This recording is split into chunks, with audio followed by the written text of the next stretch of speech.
early today, at my direction, the United States Armed Forces conducted an extraordinary military operation in the capital of Venezuela.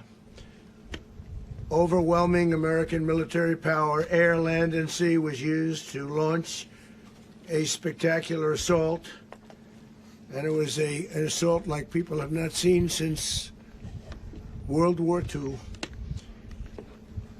It was a force against a heavily fortified military fortress in the heart of Caracas to bring outlaw dictator Nicolás Maduro to justice.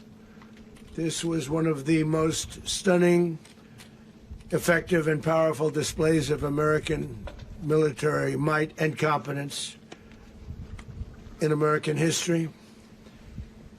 And if you think about it, we've done some other good ones, like the attack on Soleimani,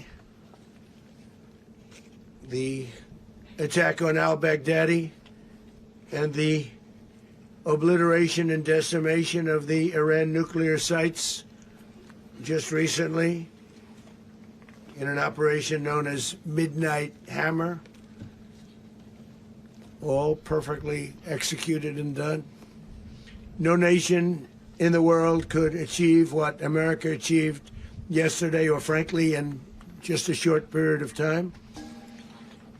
All Venezuelan military capacities were rendered powerless as the men and women of our military, working with U.S. law enforcement, successfully captured Maduro in the dead of night.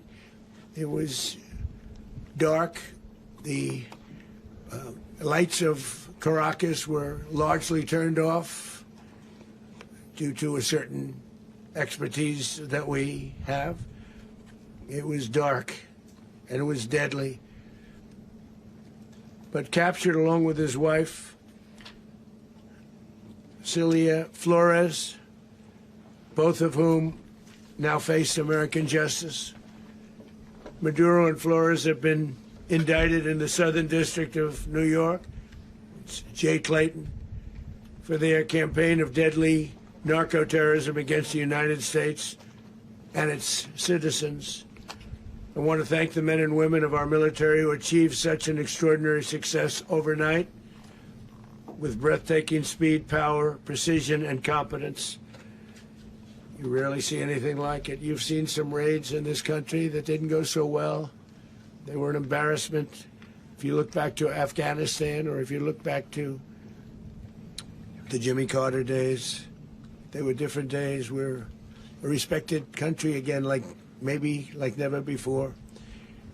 These highly trained warriors, operating in collaboration with U.S. law enforcement, caught them in a very ready position. They were waiting for us. They knew we had many ships out in the sea. We were just sort of waiting. They knew we were coming. So they were in a ready, what's called a ready position. But they were completely overwhelmed and very quickly incapacitated. If you would have seen what I saw last night, you would have been very impressed. I'm not sure that you'll ever get to see it, but it was an incredible thing to see. Not a single American service member was killed, and not a single piece of American equipment was lost. We had many helicopters, many planes, many people involved in that fight. But think of that, not one piece of military equipment was lost, not one service member was, more importantly, killed. The United States military is the strongest and most fearsome military on the planet by far, with capabilities and skills our enemies can scarcely begin to imagine. We have the best equipment anywhere in the world. There's no equipment like what we have, and you see that even if you just look at the boats. You know, we've knocked out 97% of the drugs coming in by sea. 90%. Each boat kills on average, 25,000 people. We knocked out 97%. And those drugs mostly come from a place called Venezuela. We're going to run the country until such time as we can do a safe, proper, and judicious transition. So we don't want to be involved with having somebody else get in, and we have the same situation that we had for the last long period of years. So we are going to run the country.